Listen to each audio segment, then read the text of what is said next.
आप जरूरत से ज्यादा भी अच्छे हो ही नहीं, क्योंकि आपको बुरा लगता है ना, आपको बुरा लगता है ना, तो आप अच्छे हो ही नहीं। अच्छाई तो तब जब बुरा लगना बंद हो जाए। समझ रहे ला?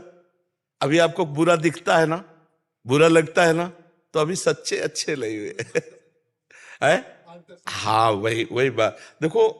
हम ये नहीं कह रहे कि आप अच्छे नहीं हो, हम आपको और अच्छे बनाने के लिए बात कर रहे हैं कि अभी वो अच्छाई नहीं आई जिस अच्छाई आने के बाद बुराई प्रवेश नहीं करती। अभी बुरा दिखता है, अभी बुराई आपके अंदर प्रवेश करके दुख दे रही है, तो अभी सच्चे अच्छे नहीं बने हो। अच्छे तब बनोगे जब द्वंद्व विमुक्ता, कोई भी द्वंद्व, मान अपमान, सुख दुख, लाभ हान, निंदा स्तुति, ये आपको स्पर्श न कर पावे, तब आप अच्छे बनोगे। अच्छे तब बनोगे जब सब में सिय राम मैं सब जग जानी और करो प्रणाम जोर जुग पानी। सबको प्रणाम करोगे तब अच्छे बनोगे। और ये स्थिति आएगी भगवान के नाम जप से। नाम जप करो, सत्संग सुनो, भगवान की लीलाओं का गायन करो, तो अपने आप देखोगे धीरे धीरे धीरे आप सच्चे अच्छे बन जाओगे। अच्छाई का मतलब अहम नहीं है, और अहम की पहचान दूसरों में अवगुण देखना, अपने में गुण देखना। दूसरों में बुरा भाव देखना, अपने में अच्छा भाव देखना, ये अहंकार का लक्षण है। और सबसे ज्यादा बुराई अहंकार में ही होती है। अहंकारी का पतन होता है। अहंकार रहित हो जाना ही सच्ची अच्छाई है। तो अच्छाई की तरफ हमारे कदम बढ़ रहे हैं, पर हम अभी अच्छे नहीं हुए। ये स्वीकार करोगे ना बात, तो आप आगे बढ़ जाओगे, आप सच्चे अच्छे बन जाओगे। जब आपकी अखंड प्रसन्नता में कोई बाधा न पहुंचा पावे, तब आप सच्चे अच्छे बन गए।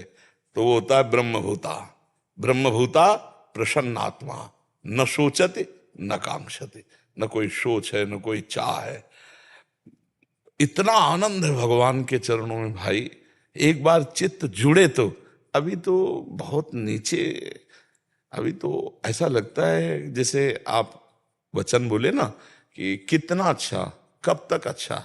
लोग दिखाई दे रहे हैं ना, बुराई दिखाई दे रही ना, अभी बहुत नीचा स्तर है। नहीं, जैसे अध्यात्म की दृष्टि से ना देखे तो आपकी बड़ाई हो जाएगी।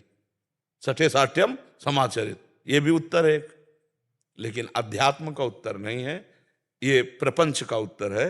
अध्यात्म का उत्तर है कि तुम इतने मजबूत बनो कि कोई भी बुराई तुम्हारे हृदय में प्रवेश न करे, कोई भी तुम्हें बुरा न दिखाई दे, और तुम सब में भगवान को देखकर इस माया पर विजय प्राप्त कर लो। माया पर विजय प्राप्त करने की बात है, भगवान की प्राप्ति की बात है। केवल व्यवहार की बात में तो जब आएगी ना बात, तो हम भी कह सकते हैं। अब हम उतर के बोल रहे हैं, पहले प्रश्न के पहले उत्तर को अध्यात्म से, शुद्ध अध्यात्म से, जिसे परमार्थ कहते हैं। अब व्यवहार मिश्रित उत्तर दे रहे हैं कि यदि हम दबते चले जा रहे हो, आप गाली देते चले जा रहे हो, तो हम तब तक सहेंगे जब तक एक सीमा है। भगवान ने भी 100 अपराध कहे थे और 101 होने पर सुदर्शन चक्र चला दिया था। ये व्यवहारिक बात है। तुम धर्म के प्रति, भगवान के प्रति, इष्ट के प्रति अगर जरा भी हमें गाली दे लो, लेकिन अगर सीमा उल्लंघन किए तो जितना तप है, भजन बल है, शारीरिक बल है, व्यवहार बल है, उसका प्रयोग करके आपको शासन मिलेंगे। ये व्यवहारिक उत्तर है, परमार्थिक उत्तर नहीं है। व्यवहारिक उत्तर अच्छा लगेगा, नहीं लगेगा? ये व्यवहारिक उत्तर अच्छा लगेगा, लेकिन परमार्थिक उत्तर जो है वो ये है कि कोई भी बुरा हमको दिखे ना, और कोई भी बुराई हमको परास्त न कर पावे, कोई भी दुख हमारी प्रसन्नता को न छुपाए, क्योंकि सर्वम खलमिदम ब्रह्म, सब जगह वही विराजमान है। कौन बुरा है?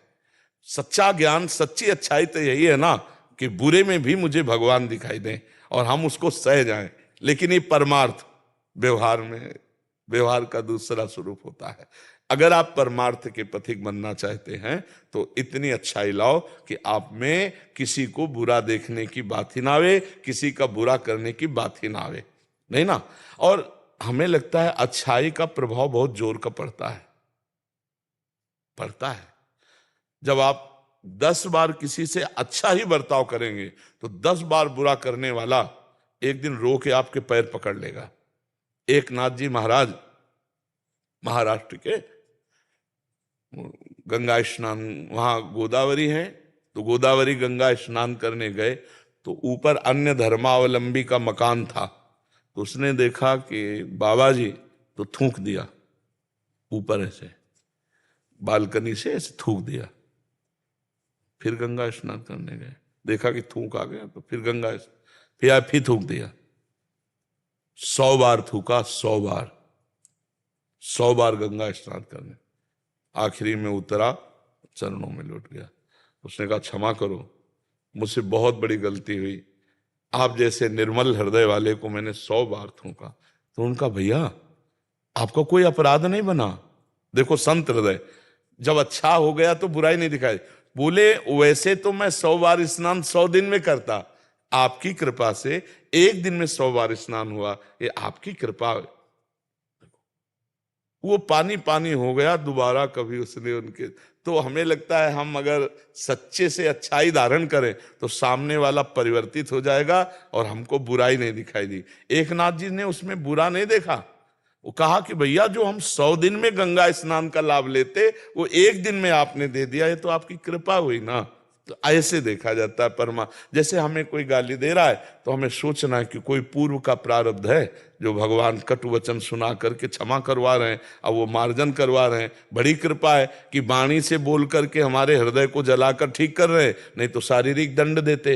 ये तो भगवान की कृपा हुई कि बातचीत से निपटा रहे हैं, ऐसे सोचा जाता है, पॉजिटिव सोचा जाता है, नेगेटिव नहीं सोचा जाता। जैसे कि किसी कोई नाराज हुआ, 2 थप्पड़ मार दिए, तो कोई बहुत बड़ा प्रारब्ध था, भगवान ने प्रेरित किया, इसको तो हम जानते भी नहीं, कोई घटना, धक्का लग गया कोई, और इसने हमको 2 थप्पड़ मार, भगवान इसके द्वारा हमें पावन किए हैं, अब काहे को गुस्सा आएगी।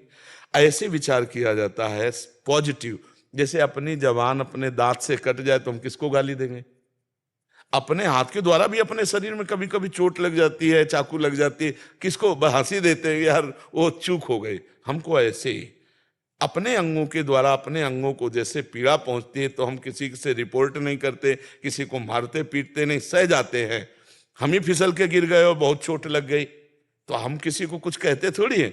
ऐसे ही हमारा प्रारब्ध सामने वाले व्यक्ति के अंदर जाकर प्रतिकूलता का रूप पैदा करके हमको जो जलाता है वो हमारे पाप नष्ट करता है। ये अध्यात्म है, अध्यात्म से समझा जाए। जी।